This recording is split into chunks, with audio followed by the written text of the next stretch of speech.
Hi, here's uh, DICE game project group 39, ENG6, and UC Davis. I'm Andy. I'm the person who mainly take care of this project.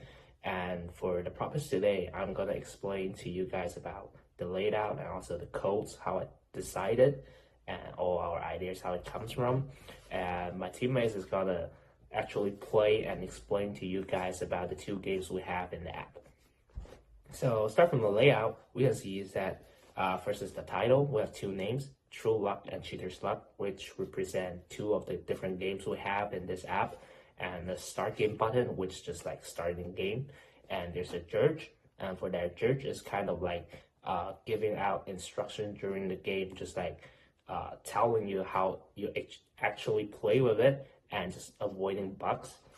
And at the bottom, you can see there's a UI table, which will kind of like showing up the results of each round and just like calculate, oh, who wins, who lose. And there's a game rules buttons on the top. You can see that after click that, all the games rule of two games will show up one by one. And the layout will have like player one, player two, and they both have a roll button and a cheat button, which just like roll their 5 dice and cheat. My teammate will explain over you how it works. And there's also an exit button at the bottom. So in the coding part, we can see that it's quite long. That's the reason because we are kind of like deciding two games. One is multiplayer in the same screen, which is the Cheater's Luck. One mode is the remote multiplayer, and that's True Luck. So because like the difficulties of kind of like showing a different screen is much harder than showing on the same screen. So I just like kind of like create two different completely code for each button. So for Cheater's Luck, the same screen mode, all the decision making is on the buttons of row 2, player 2, the row buttons. And so the orders have to be as like player 1, then roll by player 2, then it will have a decision. But when it comes to remote, just like the remote multiplayer, the situation will turns to because like if I choose to be a player 1, then I'm not allowed to click on players 2's function. So which will make the decision not working. So I just like completely create a new one, just like if it's under the remote multiplayer, player row 1, for player 1, that buttons also have to have a decisions about who wins, who lose, and same for player 2. And so which it creates some difficulties on coding, but overall it runs well.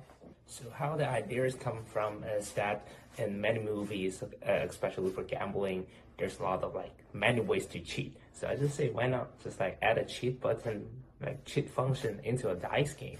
So I discussed it with my teammate, and they all think that that's a good idea. So we just like do it. So yeah, that's how we build up the project. So the following part will be my teammate to explain to you guys how this game plays. Hi, my name is Erin. I'm going to be showing the multiplayer same screen method and then our secret cheater function. So to start out with, we're going to start the game and then player 1 is going to roll. After that, player 2 rolls.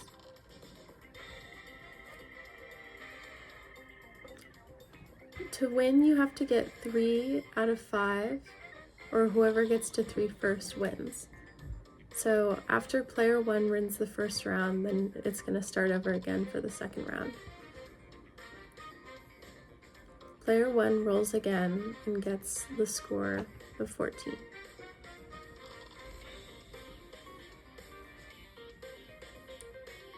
Since player 2 gets a higher score, player 2 wins the round, so player 1 and player 2 are equal. Both players are going to continue rolling until one of them wins 3 games.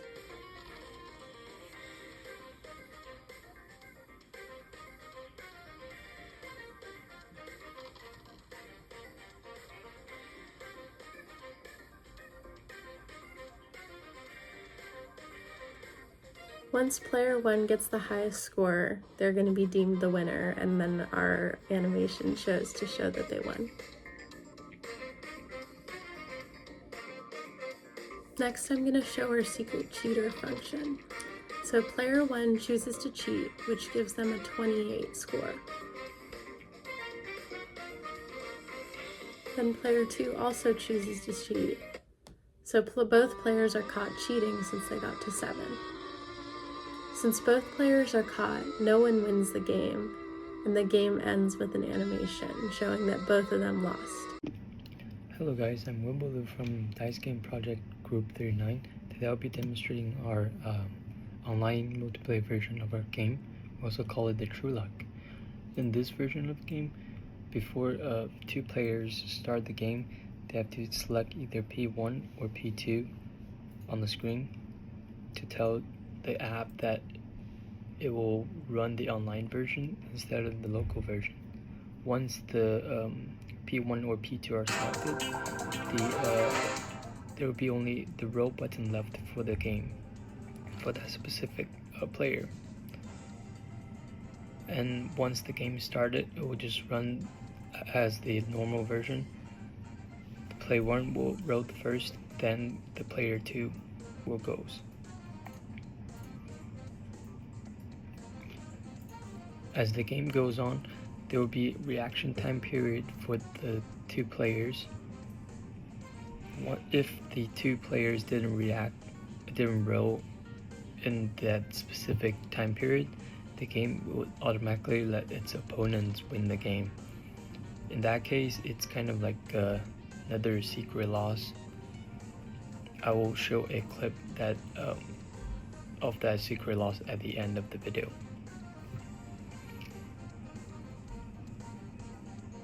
Other than that, the rest of the games are just like the local version of our game. Player 1 and player 2 each roll the dice and see who win 3 rounds after the total 5 rounds.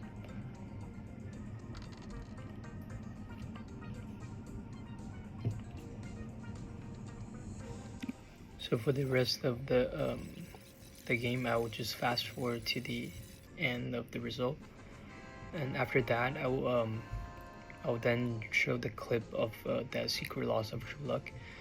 That is when one of the player did not react in that specific amount of time. The system will just let its opponent automatically win the game.